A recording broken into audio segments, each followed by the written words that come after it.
Dom Casmurro é uma obra literária de Machado de Assis, autor conhecido por usar uma fina ironia para criticar a sociedade, profundo pessimismo e utiliza a metalinguagem. A obra é narrada em primeira pessoa, por Bentinho, o próprio Bento Santiago, que é também o Dom Casmurro.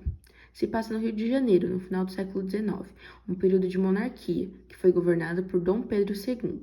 A história é narrada de forma retrospectiva, onde Bentinho começa narrando a história já velho, indo assim de trás para frente.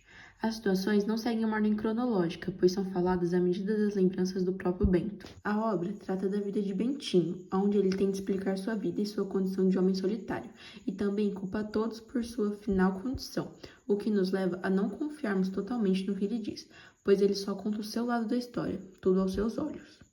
Bentinho é filho único de Dona Glória, uma mulher muito religiosa, e ainda na sua infância se apaixonou por sua vizinha Capitolina, com quem queria se casar, mas teve um problema. Sua mãe, logo quando ele nasceu, prometeu que ele seria padre, aonde teria que ir para um seminário, se distanciando de Capitu. Isso o deixou atordoado, pois era seu grande desejo de casar com ela, mas ele tinha essa promessa a cumprir.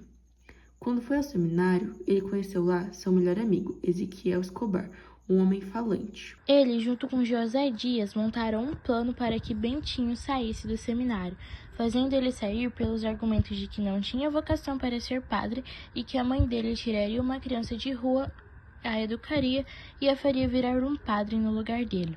Assim, Bentinho sai do seminário e, depois de se formar em direito, casa com Capitu. Escobar também sai do seminário, pois ele era um grande homem de negócios e não combinava com a igreja. Ele se casa também com a melhor amiga de Capitu.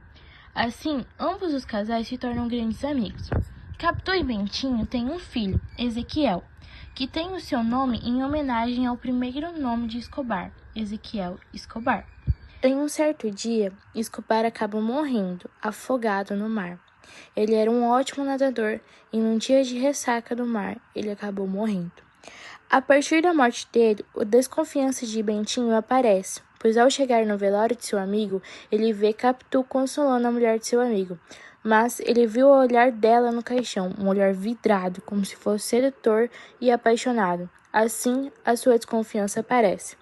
Depois disso, ele começa a ver em seu filho algumas semelhanças entre ele e Escobar, e isso faz com que ele fique atordoado e comece a brigar com Capitu e seus familiares. Então, Capitu decide se separar dele, indo para a Europa, junto com o seu filho. E depois de alguns anos lá, ela acaba morrendo. Mas Ezequiel ainda vem visitar o seu pai aqui no Brasil. Mas Bento, por achar que o filho é um fruto de uma traição, acaba não o respeitando e o destratando. E assim, o seu filho volta para a Europa. Mas depois de algum tempo, acaba também morrendo.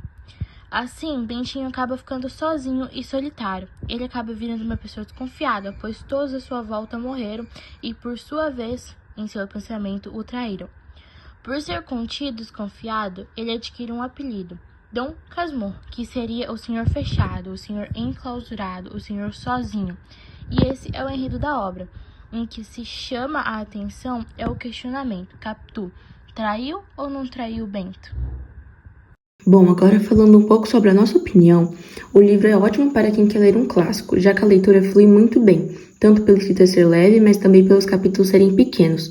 E o fato de que no final tem todo esse mistério se Capitu traiu ou não traiu Bentinho, traz ainda mais interesse de pesquisar sobre o livro mesmo depois de já ter feito a leitura. Na nossa opinião, Capitu não traiu Bento, já que ele era um homem muito irônico, sempre pessimista e que tentava sim fazer as pessoas serem as culpadas por sua tristeza. Tanto que se autodenominou Casmurro, que significa fechado de si, triste e teimoso. E como a história é narrada apenas por Bento, a gente nunca vai poder afirmar nada.